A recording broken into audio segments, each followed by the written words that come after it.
Before we get to the movie, something really weird happened to me at a bar last night. I went there with our friend Dylan. Yes. We sat down at the bar, we ordered our drinks. And there was some country song playing. I wasn't paying attention to it, but somewhere in my brain was telling me, hey, you know this song. Just listen to this song. And it got to the chorus, and I realized that I knew the song very well. In 1992, I was in a play called The Gulf. It was written by Tom Myers, a professor at my college. It takes place in an Oklahoma bar, and the soundtrack to the play is all these famous country songs. And this song, Killin' Time by Clint Black, was the song that cued me to make my first entrance. Oh.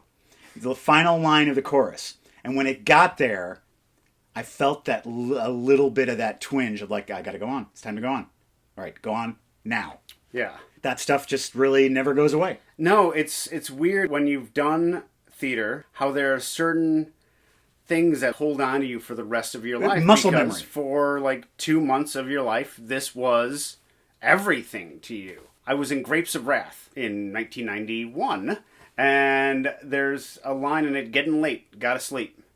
And I still say it to this day. Behold the usurper's head from Macbeth. Yeah, it still sticks with me.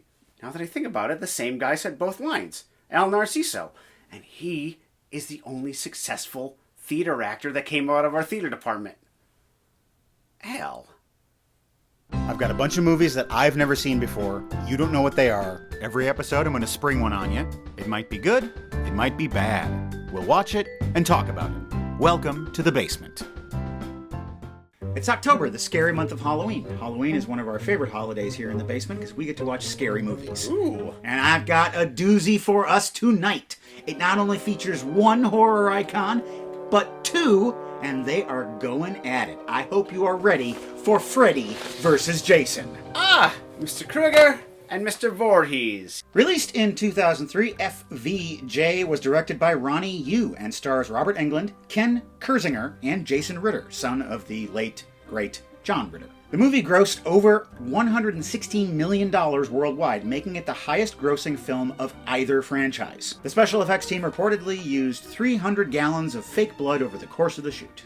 Are they trying to beat the Shining record? Maybe. I think those elevator doors have an edge. Tonight's gift will allow you to be versus somebody. Oh, dominoes. Do.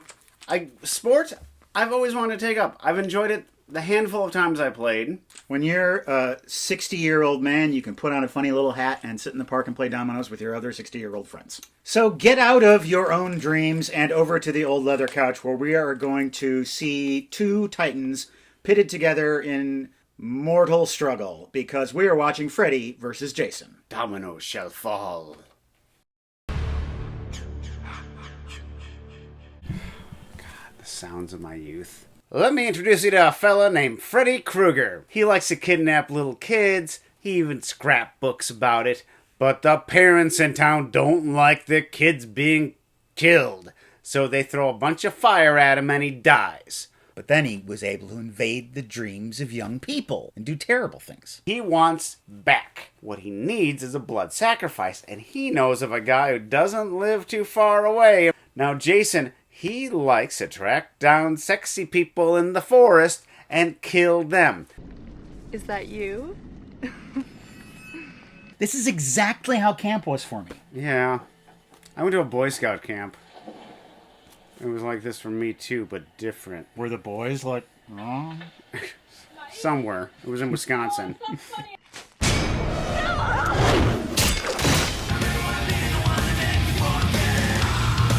Meanwhile, at 1428 Elm Street, Lori's having a small get-together. She's got her friends there, Kia, and then there's this one. I don't know her name. Two dudes show up with beer. Blake and the other one. It's Door Douche.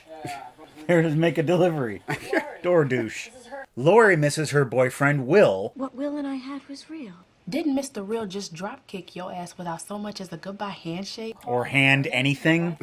Lori is trying to fend off the advances of Trey's best friend, Blake. Why don't you start in the kitchen and get us some beers? Cool. No, cold. I mean, Laura, you've barely gone out Since what? Since my mom died? Since my backstory. Hey, I got a kink in my neck. And that's causing the lights to flicker. I think you need a few more drinks before there'll be any massaging. Don't drink the wax! There's a sexy time in the bedroom, and so that means that Jason is going to show up. Oh, Jason's sex muscles are twinkling. His nose. God, I couldn't remember the term spidey sense, so I said sex muscles. Wah! Totally kills Trey. Yeah, that's it. Would have never happened if you had a sleep number bed. Sleep number beds always give you the best night's sleep you've ever had. And they make it so you don't get folded in half the wrong way. The police show up to investigate the crime. And there's whispers among them. Do you think this might be who we think it is? No, don't say that name. Everyone goes to the precinct. Her face is trying to be Brittany Murphy. Yeah. Lori falls asleep. She has a dream. There's this little girl there. Not okay! Not okay! Oh, Freddy liked to kill all of us kids. And the little girl has blood eyes. Blade. Oh, wow, that's foreshadowing. Blake gets home. My best friend was just killed, Dad! Ooh, he's leaning on the acting button. Yeah, he is. You watch yourself, boy. How can I watch myself, Dad? I don't have backwards eyes. He falls asleep and has a dream, too. Freddy's there. Freddy tries to get him, but he can't because he's too weak. Luckily, when Blake wakes up, there's the very real-life Jason to do Freddy's work for him. Is this enough blood to bring Freddy back into action? Meanwhile, at the local mental institute, a couple boys are taking the sleepy pills. Will and Mark. They're being given this weird drug called Hypnosil. What does this shit do? I don't know. Nurse Ratchet just told me to give it to you, so take it. Go hang out with Chief and McMurtry. McMurphy. Not Larry McMurtry. He wrote Lonesome Dove. McMurphy is your fellow mental patient inmate. And Will is worried about Lori. Lori's in trouble, and I bet it's her dad. I don't do checkers. I'm an Uno guy, all right? A Menudo guy. I really like their music. I like their fashions. I like their policy about getting older. I'm a Menudo guy through and through. We're institutionalized. I'm not crazy. Institutionalized. You're the one who's crazy. Institutionalized. You're driving me crazy. Institutionalized. We got to get out of here, Mark. Mark puts on an ass show, gets himself all drugged up, but he steals an ID badge and they escape. The next morning, Dad and Lori are at home. You just need to calm down. You need to take this pill. Here, drink this sedative. You'll feel better. Sedative. I don't want to go to sleep, Dad. I just want to see my friends. I don't think it's a good idea. Her friends are the cops? No. Oh, that switching The edit that made edit it seem made it like it. confusing. Yes. The girls go to school. Lori? What is it, Linderman? I'm hoping to grow up to become Miles Teller. Think that could happen? I see what you're saying, kid, but that's exactly why you should go. I mean, be amongst friends where it's safe. There's gonna be lots of drinking and sex. You'll be totally safe because Jason and his twitching sex muscles will find you. There was this man, but he was more like a monster, really. And they kept calling him Freddy. What did he look like? He had this dark brown hat and... Yeah, you lead with the dark brown hat with Freddy. That's the first thing you notice about him. The hat. I gotta go talk to Lori. I gotta see if she's okay. What's she worth dying for? Look, just give me one night. If your ass isn't back here by dawn, I'm gone. We clear on that? Just my ass will be back here at dawn. I'm dealing with Freddy. You know what he's gonna do. That night, there's a corn party. Drinking, dancing. This means Jason's gonna come here and have a field day.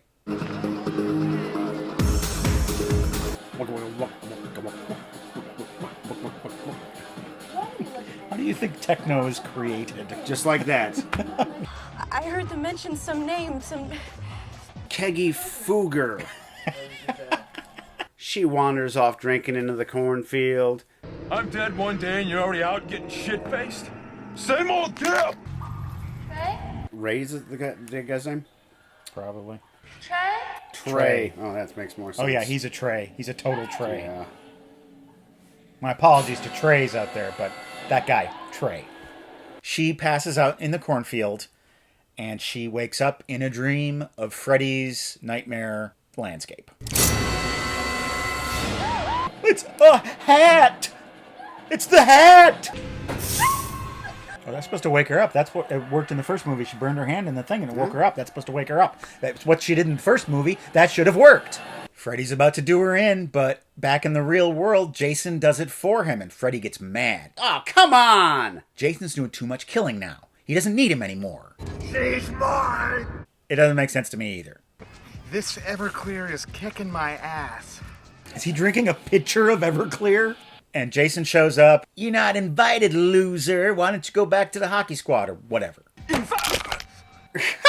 Big boy douses him with Everclear and then lights him up. Now Jason's on fire. And now the cornfield's on fire. And all these people get sliced and diced. That wasn't the guy in my dream. That was somebody else. Who cares about some fucking dream guy, okay? I care about a dream guy. I'm always looking for my dream guy. Once upon a time I thought maybe I found him, but now I'm not so sure. Matt, get over it. Laurie's in Will's van and he says, listen, your dad killed your mom. Oh, my mom died in a car accident. No, she died in a dad accident. Dad shows up. Get out of the van! Normally killers say get into the van. Why didn't you tell me about Weston Hills? Do you work there? Because I thought you were a fucking general practitioner. If I was a DJ, my DJ name would be General Practitioner. Open this door! Or I'll kill you like that car killed your mother. He must have killed the mother if he's yelling like that. Mark is trying to stay awake. Wake aid. But it's too late. He's already asleep. And Freddy is going to get him. My wake aid! Now I need drain aid. That is a very distinctive hat. Mark dies. Down at the cop shop. Okay, cover up. All covered up. Whew. Any speeding tickets tonight? The officer Hare Talks to those kids. Now, this Jason Voorhees supposedly drowned at Camp Crystal Lake back in 1957 when he was 11 years old. He's a very old man right now. Very brittle. We should be able to take him down. The legend has it Because one of this man's lines was legend has it, they were required by law to offer that part to Sam Elliott. It's the law. California law. Laurie has another bad dream.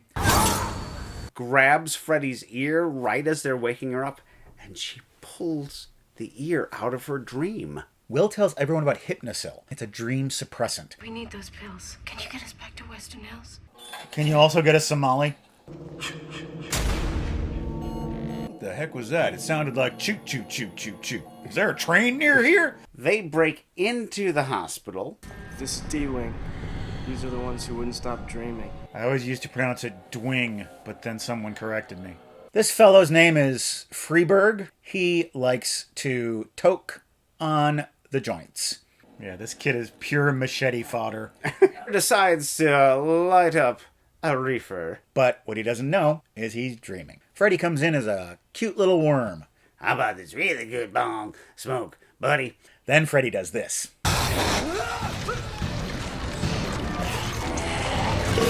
Now he's controlling the boy's body in the waking world. And he has him dump all that Hypnosil down the drain. And then he fills up these 2 big syringes with tranquilizer because he knows Jason's coming. Because Jason's been beating on the door this whole time.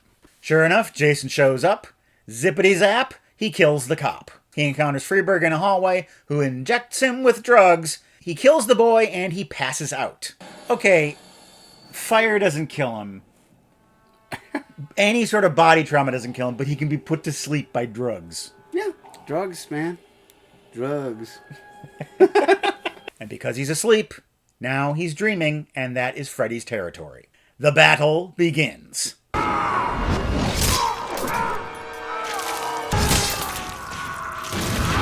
"'Tis but a scratch."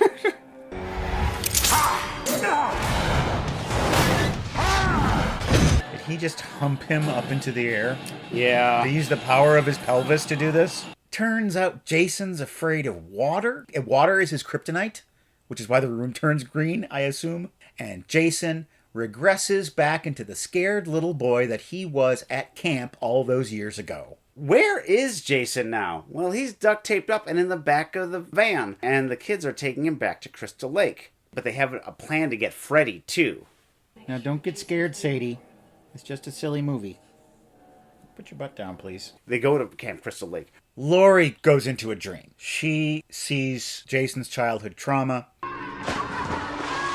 The kids weren't being mean. They just thought that Jason was a canoe. Laurie's trapped in a dream. She can't get out of it. Freddy's got her.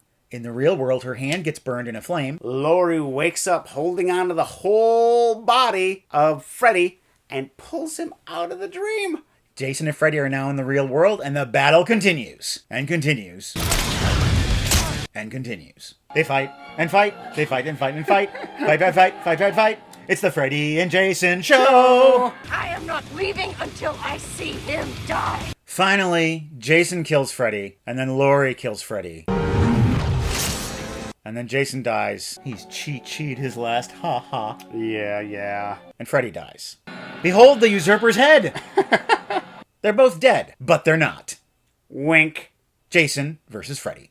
No, Freddy versus Jason. Freddy, Jason, Freddy. I'm tired of saying those names. Freddy versus Jason. Versus us. Very much. I didn't think it was terrible. No. It wasn't terrible. It ticked all the buttons, as one might say. Most of the time, these movies, they're action movies, but it's small action. Guy in the woods with a knife. And this movie really gave us big action. Huge action set pieces. Yeah. Which I thought that was kind of neat. I liked that. When Freddy fights Jason, twice, once in Dreamland, once in real life, I was disappointed in that. I was almost embarrassed for Jason when he was being knocked around and turned into a child and psychoanalyzed and all that. It didn't seem to give him the respect that he deserved. Yeah.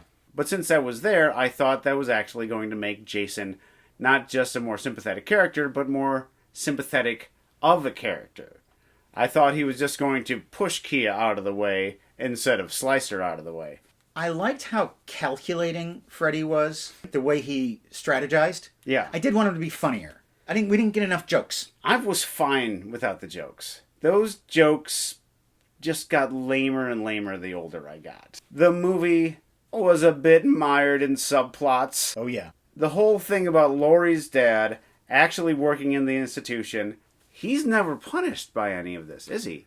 He never even comes back into the movie after the scene where Laurie runs out of the house. Yeah. And yet he's so much a part of the plot. Yeah. Laurie never confronts him. He never gets found out for poisoning all of these children while trying to save them from Freddy Krueger, which I find to be a very interesting concept for a subplot of a movie. It's just that they just dropped it. Has anyone ever dropped Jason in a vat of acid? That would work. That worked in that Frankenstein movie that we watched. Has anyone ever dropped him in a volcano?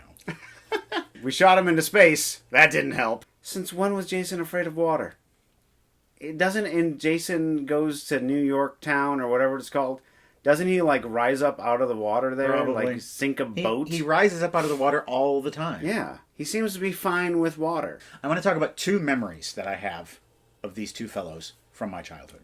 Yes. First of all, Friday the 13th Part 2. Before the hockey mask. The scene where the girl is hiding from him and she's in the room where his mother's severed head is, and she has to put on the sweater and convince him that scene terrified me for years. Yeah? I lost sleep over that for years. I saw it too young. Oh, yeah. And it messed me up, Craig. At the end of Friday the 13th Part 1, when he jumps out of the water and he's still a boy, that is scarier than the hand coming up and Carrie. It's the worst. We were camping in Florida. There was this stretch between where the campsites were. I have to walk by this little pond all the time, and it's just covered with scum because it's in Florida, and Florida's this disgusting place. And I walked by just watching, waiting for him to jump up. Still, it gets me now. It might be, for me, the scariest moment in all the movies. And then in the original Nightmare on Elm Street, someone's dreaming, they're in an urban environment, and Freddy's walking down an alley, and he makes his arms get really long. Oh. Me and my brothers laughed so hard at that. We were like, look at that. Look how corny that is. That's so silly. And then I was laying in bed that night thinking, the arms. He made his arms really long. And I was terrified. My mother took me to Friday the 13th Part 6 in the theaters. She took me out of school early to see it. She did this with Cujo. She took me to all of the horror movies when I was in late elementary, early junior high school. Don't know how she got away with it, and I don't know why she didn't understand why I was such a nervous child. I think I will be calling the authorities on your mom. It's too late. No one can track her down.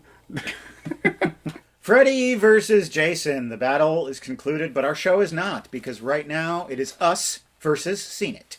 Seen It. Our theme for Seen It tonight, of course, is horror. Tom Rasky asks, Bone Tomahawk, seen it? I ain't seen it. I think it's too gory and scary, and I'm scared of it.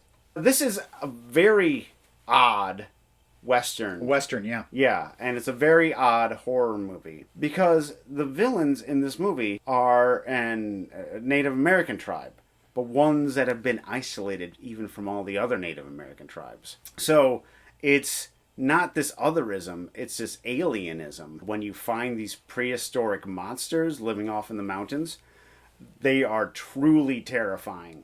And they do horrible things to bodies. Almost Lovecraftian. Yeah, I don't know that I want to go there. I don't recommend it for you. I don't think you'd like it. Or are you trying to get me to watch it by saying that? It's not for you. It's not for you, Matt. You wouldn't understand it. You're not... You don't have the stomach for it. I know your taste, Matt. And I don't think you have a taste for Bone Tomahawk. You are Craig-splaining to me right now. Sarah Jones, have you guys ever talked about Scream? Would love to hear your thoughts. Seen it. Seen it. I remember really being blown away by the novelty of it back in the day. Mm-hmm. The meta-horror aspects of it. I haven't seen this movie since I saw it on video in like 1997 or whatever. Me neither. I just happened to watch a scene of it online. And with Matthew Lillard bleeding in the end, talking about how his mom's going to kill him. You stabbed me too deep, man. Yeah, exactly. The tone of that scene is perfect. It was really a cultural touchstone. Yeah. A lot in the same way that The Sixth Sense was, and that Friday the 13th, the original one, was. Dana Wren writes, Peeping Tom, seen it. Seen it a long time ago. I remember very little of it. I saw this movie, I don't know, 8 or 9 years ago, because it's a movie that's on the list, because Scorsese loves the movie. It's Michael Powell, and I hated it. Why did you hate it? I didn't like the villain of the movie, the Norman Bates of the movie, who's this serial killer who films the women that he's going to kill, which in 1960 was decades ahead of its time. So good on the story for that. He was for some reason German, but he was supposed to be an Englishman. Is no one going to mention that he's German? Please somebody bring this up. And also it did this really annoying thing because it's established that his camera's like under his coat, like right here. Right. If I'm the woman and you're the camera, should be talking like this. It's like, hey there, handsome, what's going on with you? What's that? Oh, you're killing me. You know, but they're all like, hey there, handsome. Why are you looking at his armpit? Yeah. Those are the two main things. David Ho Show. I saw Dracula AD 1972 last fall on the Criterion Channel. Seen it. This is a movie about a bunch of Cockney thrill seekers who are thinking it would be a stone cold gas to get into satanic black magic. And they end up summoning an ancient evil that had been banished centuries ago and now is back in 1972. Oh, yeah. There's 2 lessons you learn from watching Hammer Dracula movies. 1, it is very easy to kill Dracula. And 2, it is impossible to kill Dracula because he always comes back. Oh, yeah. Oh, and one of the kids... one of the kids' names is Johnny Alucard. Johnny Alucard? Which is Dracula backwards. Oh. It is, isn't it? Yeah. There's a place you can go that won't give you nightmares. It will only give you good entertainment, and that's our website, welcometothebasementshow.com. Our entire catalog of episodes is there, including this one that you're watching right now. Yeah. And there are PayPal donation buttons that you can click on to donate a one-time or rolling monthly donation to support this show. We appreciate that, and it helps us to keep bringing you this entertainment. 2 of our very generous recent donors are Nathan and Paul. They didn't leave any comments. They just... left money on our porch. They were just good people, and we appreciate it. Thanks, Nathan and Paul. If you want more Craig and Matt chat, you can check out the unboxing show, which comes out this coming Friday. Mail, questions, answered, surprises, all kinds of stuff. And now, watch this! Frederick Lionel Krueger is his full name. And when he first got the job in the boiler room, they said, well, we're going to give you the job, Mr. Krueger. And he's like, please, call me Freddy. Yep. Because I'm casual like that.